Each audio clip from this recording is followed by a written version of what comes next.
So, Kerry, welcome to the podcast. It's lovely to have you on. Thank you very much for having me, Dawn. It's lovely to be here. I know it's nice to speak to you again. It's been a while since we last spoke, so it's nice to see you again. So, can you tell us, just tell everybody a little bit about you and about Spellbound Caithness? I am Carrie, and I own Spellbound Caithness, and I am a Celtic pagan witch. And Spellbound sort of incorporates everything that I believe in and everything that I sort of do, and everything that I like to put out in the world, like a little bit of added magic, and we could all do with a little bit of added magic and positivity. It's a lovely way to live. It is not dark magic. It is very light. There is no elements of badness in there at all. It is basically just putting yourself out there and believing in the power that you hold in yourself and putting that across to people, that you don't have to be stuck in your ways or in a routine, that you can be who you want to be and be who you are. And I like to think that the products that Spellbound actually sells incorporates that message to everybody and puts out to the world happiness. I met you through doing the Scottish collaboration, and you did a Zoom call, and it was about this time last year, I think, and it was like you say, it wasn't a great time, and the positivity I got out of that. What you do is wonderful. It's lovely to be able to have a little grip and have new moon intentions, because the new moon is often a time whenever we're very much inside ourselves and we don't really want to be sociable, and we're sort of like stuck in a bit of a rut. Anybody can join. It's absolutely free. You can come along and set your intentions online with us. You don't even have to put your camera on, because I totally understand how daunting it is to be on camera. And you can just come along, set your intentions, light a little candle, and then come and join us again the next month and tell us how you got on. Basically, that's all it is. And it's a lovely group of people, and it's nice to be able to share that, especially in the darker months, because up here in Caithness it gets dark now from about 1:30, 2:00 in the afternoon, and that is us setting up then for nighttime. Usually by 3:30 it's absolutely pitch black in Caithness. Most of our activities happen outside. We don't really have as many indoor play areas or anything, or indoor recreational things, I suppose. I live quite near the football ground, and they're still playing football outside at this time of year in hail, rain, winds. They're absolutely dedicated to their game. They really are. I have to give it to them. Some nights it's absolutely lashing down, and you can still hear them cheering and running about the pitch. So I absolutely love that. I really do. So again, Caithness is it's very open and very vast. We're not like a big city. We don't have all the traps of Inverness, even, to be honest. So we sort of all make our own entertainment. So come winter, most people go into their houses at night and close their doors and close their curtains and try and keep warm. So it's nice. It's nice then to be able to use new moon intentions to bring everybody out. We can all gather together. You don't even need to leave your sitting room. So what is there to do for the kids then? Or what do you like to do with your kids? You've got a boy and a girl, haven't you? Is that right? I've got 4 children. So my eldest one is 22 and my youngest one is 13. So the eldest one has the law unto himself. But most of the time, it's like Billy Connolly says, there's no wrong weather. It's just choosing the right clothing, or however the saying goes. So basically, we will still put on our coats and we will still go into the forest and we will still traipse around. My 13-year-old is a wee bit grown up now, and she's not just as keen to go and look for bears or go on bear hunts around Dunnet Forest. But we'll still go to the beach, and we absolutely love collecting sea glass. We've got a beautiful beach at Leibster, and the very small particles of sea glass watch up there. So that is really amazing. It's also absolutely glorious to watch the waves crash over the lighthouses. That's pretty spectacular in winter. And again, it makes a fascinating day. We've got the Northern Lights at this time of year. So the further you go out into the darkness of Caithness, you can see the lights so much clearer.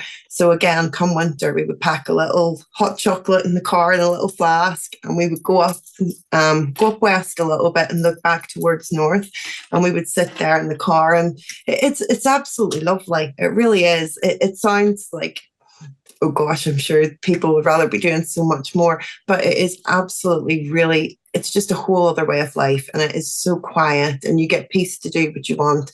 The beaches are absolutely desolate this time of year. So you can build the biggest sandcastle you want. My dog absolutely loves running along the empty beaches.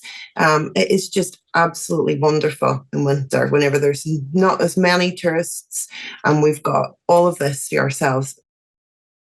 Why wouldn't you put on a coat and just go and enjoy it? Definitely, you're spoilt. I mean, some of the pictures you've sent me, which we'll share, I mean, the beach, you can see, it looks like it's a colder day, so, you know, but it looks deserted in the way. It looks lovely, though. You look quite happy, the three of you. Yes, that's my eldest son and my youngest daughter, and that is us all hopped up on the beach, going to look for sea glass and seashells. We've lived here now for 8 years. And whenever we first moved here, we used to go on northern light hunts all the time. We used to go so far to see them. And it was maybe 2 years ago, I opened my back door and I went outside to go and put something in the bin. And I just looked up and there they were right over my house. And I just thought, oh my goodness, I've been chasing you for so long and you have just appeared. Come to me. Yes, it was absolutely amazing. Oh. So we are treated to that quite often, especially down in Thurso Beach. You can see them right across the bay, heading across to Orkney, and it's just the most wonderful experience. You feel like you could be absolutely anywhere in the Northern Hemisphere, just really basking in these beautiful lights. It's just so magical. So that's the winter. So what about in the summer months then? You say a lot of activities are outside. What is there to do? What do you like doing with your family? Well, summer, it stays light to sort of midnight. It's very, very bright. There's still people playing golf and golf courses up here at midnight come the summer. You can go absolutely anywhere you want, well, within reason. But you can go to the beach, you can go to the forest, you can go absolutely anywhere. And in the summer, we are treated to a spectacular display by usually the orcas and dolphins. We've even had the orcas come into Thurso Bay, which was so spectacular and amazing to watch. Like, we are so spoiled. You can go and sit in the Duncansby stacks and you can look down and there they are just underneath, and sometimes they're feeding and sometimes they're swimming off. It's just so special to see. There's puffins. So from sort of Easter time as well, then we would get like the puffins would come and start to migrate back here and come and settle down. So again, it's just so special for wildlife and for the scenery, not to mention the lights. But in the summer, there's an awful lot to do. I also hold the Midsummer Carnival in the summer. So that is held usually in the way in. And last year, Sandy Tom came and sang for us. And we all celebrated, the whole of Caithness celebrated then summer solstice together, which was what the Midsummer Carnival was for. It was to mark the summer solstice. There's quite a big spiritual group up here of very, very diverse people.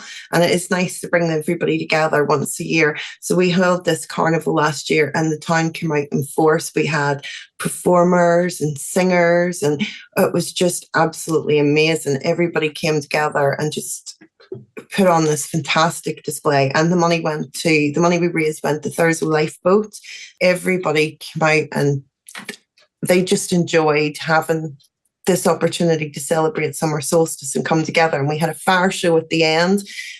Verity came up and she did a fire show, and it honestly, it was just amazing. But it was the people of Caithness that actually made that happen, that everybody just wanted to be involved. And it's just a lovely, close-knit community that everybody just wants to help each other. But in the summer, there's just so much to do. There's day trips to Orkney. There is, we can see Orkney much more clear. Well, we can see Orkney on most days, but if it's cloudy, it's quite hard to see across. But we can see Orkney very, very clear in the summer. And you can see right away far out. You can see right away over to Dunnet Head, just standing. The beaches still aren't overly full, even in tourist season. So we've got the massive, you would swear you were in the Mediterranean. It does not always feel like you're in the Mediterranean, but the clear waters are absolutely gorgeous and they're very inviting. It is just very cold still, no matter what time of the year you want to dabble your feet into the water. It is still very cold, but it is lovely. It is really, really lovely come summer, and there is an abundance of things to do. There is Highland Games. There's Highland Games in Hallkirk. There's the county show in Thurso. It's Thurso this year. Last year it was in Thurso in 2024. Last year it was in Wick. It does turn about, but again, that was an amazing thing. Spellbound actually did our first county show this year.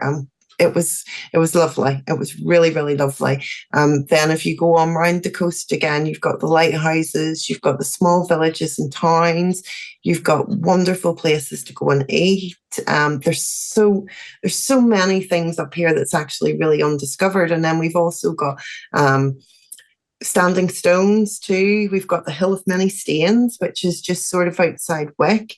And then we have the Fanage stones. I have lived here for 8 years, and my friend Karen absolutely hates my pronunciation of most of the town names, most of the things that they're called. I cannot get it right. We have a town in Sutherland, it's called Brora, but I cannot do that first R, so it's just known to me as Bora. That really, really gets in her nerves.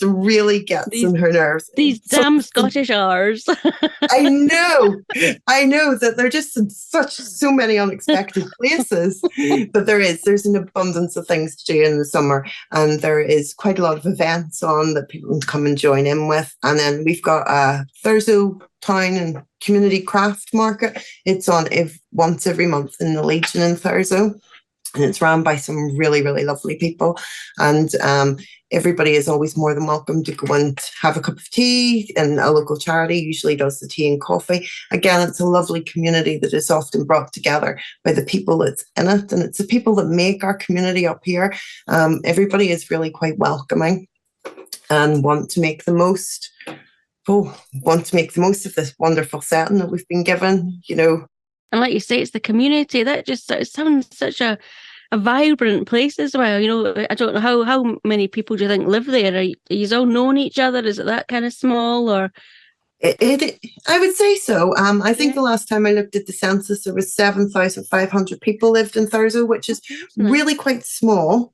Everybody does look out for each other, and everybody knows each other. It is a wonderful way to live, and it is very inviting. And most of the time, everybody is just so lovely, like so welcoming to outside ideas and welcoming to new people coming along and putting in ideas on how we can make it better and how we can pull together as a community to showcase what we actually have up here.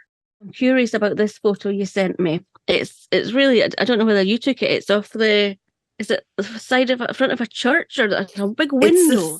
It's the Thurso Kirk. It's the Kirk in Thurso. It was an old church. Originally, it was actually a Viking graveyard, I'm led to believe. But then the church decided to build on top of it. And now we have a Christian graveyard. But it is also where the witches from Thurso were actually chained before they went on trial, before they were sent away. And there used to be a hook in the wall, and the hook actually held the witches. But some of these women that were chained to this wall were not necessarily witches. They were maybe a lady that gossiped in the town, for instance. She was also accused of witchcraft, and she was chained to the wall. We do have a case of the woman that lived in Scrabster who apparently sent cats to torment a man. And she would send the cats to go and torment the man. And apparently these cats talked to him and called him names. So the man then decided that he would kill the cat, and he had an abundance of bad luck. And once the bad luck started, then he decided this woman was definitely a witch and she should be chained up. So she was then chained up to the kirk. But you can actually still go and see the kirk. I don't think the hooks there anymore where the witches were tied to, but you can actually still go round and see the kirk. Part of it is closed off due to the structure of it, but you can actually go and visit it, and it is the most beautiful place. There is old park graves in it as well, too, which again, it's a pretty spectacular place to have all these things right on our doorstep, but it is absolutely beautiful. And I would like to say Debbie Prentice actually took that photo of the Northern Lights at the kirk and has allowed me to use it and show you, because I just wanted to show how beautiful that the Northern Lights look. But that picture made it so spectacular, shining through the kirk and back into Thurso. We've also got a museum in Thurso that is all about the Vikings, and it has part of the nuclear power station. It has like part of like the original bits where you were able to pick up you can go and have a try at the machine, like pretending to pick up the radiated rods, or but that's all in the museum in Thurso too.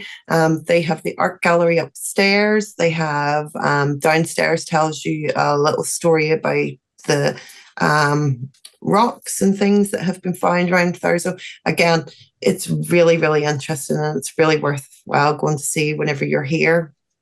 But we do have so many spectacular things to actually go and have a look at. We also have a Selkie's grave, which is just outside Castletown, which is said never to get dry. So apparently it's always wet.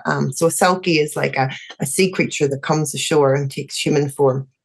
So the story goes that the Selkie came ashore and somebody stole her skin, and she was not able to turn back into a Selkie and swim away. So apparently she, as some of the legends go, apparently she then was forced to marry a man. She had children with the man in the town, and apparently all their descendants now have webbed feet. So, right. That's a very unusual story, but there's an awful lot of legends about the Selkie. But you can go to visit her supposed grave in Castletown, and if you put your hand in the grave, it is always said to be wet. But apparently the graveyard is cursed because there's parrot graves in the graveyard. So apparently the parrots have cursed the graveyard, and anybody that enters the graveyard also becomes cursed. So it's. Have you been into the graveyard? I have, and I don't feel that I have been cursed. I don't. Okay. It's one of those things. You want to go and see what it's like. You want to go and experience it for yourself. But again, we've got so many absolutely amazing stories that come from here. We've got the Vikings were actually here and settled here as well. Again, they had the kirk first as their graveyard. But it's just so amazing, and I keep learning absolutely new things every day about the surroundings and about all the legends and all the history off up here. It's just absolutely amazing. We've got a stone in Sutherland. It's called the Devil's Stone, and it's a split stone. So apparently the story goes that a boy who's coming back from the town, and the devil was chasing him in a circle round the stone, and he couldn't get the boy. So because he couldn't get the boy in temper, he cut the stone in half with his tail. And if you don't beep at the stone as you go past, apparently you'll bring the devil home. So every time we go past the stone, our kids are always like, you have to beep. You have to beep the horn. We can't bring the devil home. I love that. So it's really amazing. It is. It is just so full of such rich history and heritage, and it is just such a beautiful place to actually get to live and stay and be part of.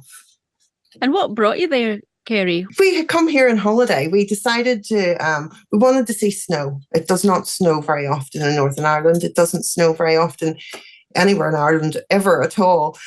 So we wanted to have a proper snow after Christmas. We decided, let's just pack up and we'll go and have a look for some snow. So we came to stay in Inverness. So when we were in Inverness, one day it gave snow forecast and it gave it for John O'Groats. And we thought, right, well, let's get in the car and we will drive to John O'Groats. So we drove the whole way from Inverness up to John O'Groats. And my goodness, it was cold. It was very cold. But on the way, we all fell in love with the scenery. We all thought it was absolutely beautiful. And as we drove around the coast, the beaches and the landscape, it just drew us in. So we knew whenever we went back home that was something that we wanted for our family. It's just a wonderful place to bring up children. You can have your children play in the street, and they're very safe. You know, as opposed to letting them play in the street in inner Glasgow or in inner Belfast, they would be very, very safe here. There's not even the traffic, for instance, especially in winter. That's a really nice story. I'm glad you found it. There is a real magic in it, and waking up every day. And the weather is almost never right for Caithness. So even if you watch the BBC News, you're thinking, oh goodness, that's not what it looks like outside. That's like today we've had a real mix of hailstones and sleet and snow all day. But where else would you get that? Yeah, exactly. And what about your family back in Northern Ireland? Have they come to visit you? What do they think of the place? Yes, my mum absolutely loves it. She really loves it. One of the times she was here, she got to see a whale breaching out at sea. So she thought that was absolutely amazing. And we took her to Smooth Cave up at Thurso and to Cocoa Mountain to go and get hot chocolate. They do the best hot chocolate in the absolute world. So they've got a coffee shop that I would call it the end of the line, because that's where Thurso is. You really can't go any further out west than Thurso. And it is just this little shop in sort of the middle of nowhere that does the most amazing hot chocolate. And they actually drizzle your cup with chocolate round the side. It makes it worth like the hour and a half drive to go and get to it. It's for the hot chocolate. It is just to die for. But again, it is absolutely wonderful. And on the way, there's so many things to actually stop and do. And there is a zip line that is between one big hill to another hill that you can actually go along. I have never been brave enough to do that. Never. I have watched my children do it. I would never. Oh gosh, I just think whenever you're standing there and the wind is coming at you, no, it's okay. I'll watch you. You go ahead. And in the summer, we would have like a little fire down at the water's edge or a little barbecue.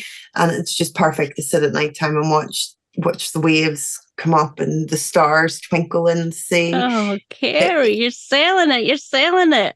I know we're going to have an influx of people wanting to come and live here now because they think that it's magical. Don't come and live here. No, I'm only joking. We've got absolutely an abundance of land, but it is wonderful. It is, especially with the sea life and the Northern Lights and all of those things that go along with it. It's a very unmaterialistic way of life. There's so much more to Caithness than just that one little stretch. There really is. It's just the miles and miles of sand. It's pretty breathtaking as you drive from Thurso round to Castletown and towards Dunnet. You're just sort of thinking to yourself, oh my goodness, just look at all this empty space. And obviously we've got things in like sailing clubs, and we've got surfing clubs. The surfing's actually massive in Thurso. Every year there's a massive surfing competition. Wow. Just held off Thurso Bay there. But again, that water is absolutely freezing. I was going to say, oh, they're brave. They are very brave. They have my utmost respect for going out in the middle of that, even in wet and dry sits in the middle of, I think they hold it at sort of the end of October, whenever it is absolutely freezing. Storms have started to set in, although storms can set in July and August. Last year we had to we have a polytunnel, but before that we had a greenhouse, and our greenhouse took off last July. it just decided that it was going for the wind, so off it went. And your daughter, she enjoys coming with you to do with Spellbound Caithness, doesn't she? I always see your posts, you've gone to events together, you're showcasing things. So she really enjoys that side of it as well. She does. Isabella has got autism, so sometimes she can be quite socially awkward, but it totally works for my style, totally works for mine. So sometimes she'll sit under the table, and if she's feeling a bit overwhelmed, she'll meow or she'll hiss at people, just depending on how she finds their energy. That totally works for my style. Sometimes it looks like I'm really talking to myself whenever she's sitting underneath the table. So again, it could be a spirit I'm talking to, or it could be Isabella under the table, but it totally works. But she can become very overwhelmed very quickly. But everybody has gotten to know her, and everybody has incorporated her into the fairs and the events. It is mostly all good fun. Sometimes the travelling, it is 102 miles, I think, roughly, or is it 120 miles? Either way, from Thurso to Inverness before we can even go anywhere further than that. So it is quite a long distance. So to do fairs up and down the country involves an awful lot of driving and an awful lot of dedication on our part. And no matter where you go, you usually always meet somebody that has either lived in Caithness, has been to Caithness, has absolutely loved Caithness. And it's nice to be able to represent the county all over Scotland and the top of England so far, and get to experience their way of life too. And again, it becomes a community. And even with some of the bigger events like HorrorCon, the traders all become a community, and you all get to know each other, and you get to play a role, I suppose, in helping also HorrorCon and FantasyCon grow. And it's nice to be able to do that. It's nice to be able to help each other's businesses grow and be able to give a little bit of insight for the new people coming along, because whenever I first opened Spellbound Caithness, there had never really been anything like that up here. There had never, and at the start I had like quite a few older ladies run past the stall and put their heads down and exclaimed that this was awful. But no. Once you get sort of chatting to people, they sort of are more willing to listen to you, and they're more accepting of a pagan way of life, shall we say.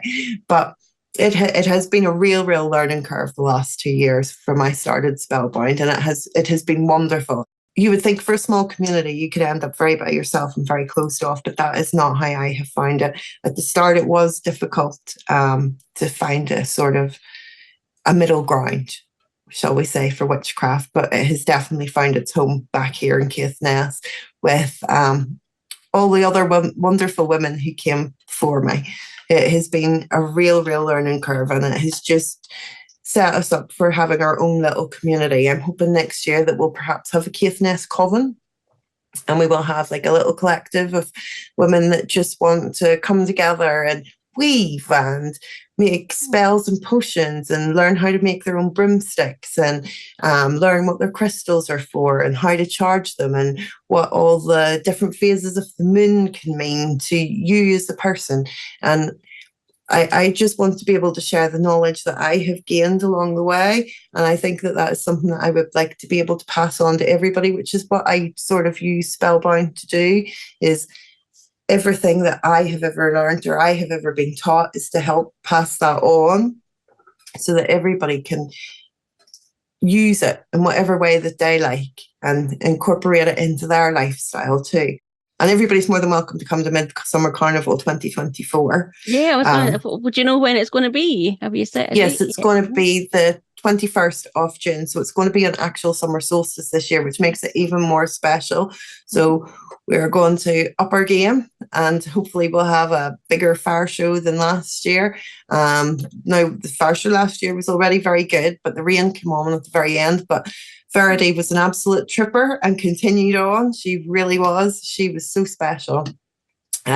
So this year, because it's on summer solstice, it would be very, very nice if we could just up the ante a little bit and have like more spiritual workshops and more interactive things for people to be able to come along and join into, especially from the town. I think after especially a long winter, it's nice come the summer to see the lighter nights and to be able to come together as a community after all being locked in for so long. Not that you're locked in, but it feels like because we've got such short days in winter, you want to get out and you want to meet your friends and you want to celebrate the light coming back. You want to go all out and have fun. You really do. You want to make the most of the light nights. You want to be able to walk along the beach at 11 o'clock. Do you get a lot of visitors coming to the event as well? We had quite a few tourists, yes, that also came. We advertised it down the top part of the A9. So as you were driving up, you could see that it was on. So it was nice that we had quite a few people who didn't necessarily live in Caithness came along too and wanted to be part of it as well. We also had quite a lot of people that would have liked to have sang from all over Scotland had got in contact, but we were fully booked by that stage. But if anybody would like to be part of it this year, it is always going to be non-profit so that the community can actually have something to come together for.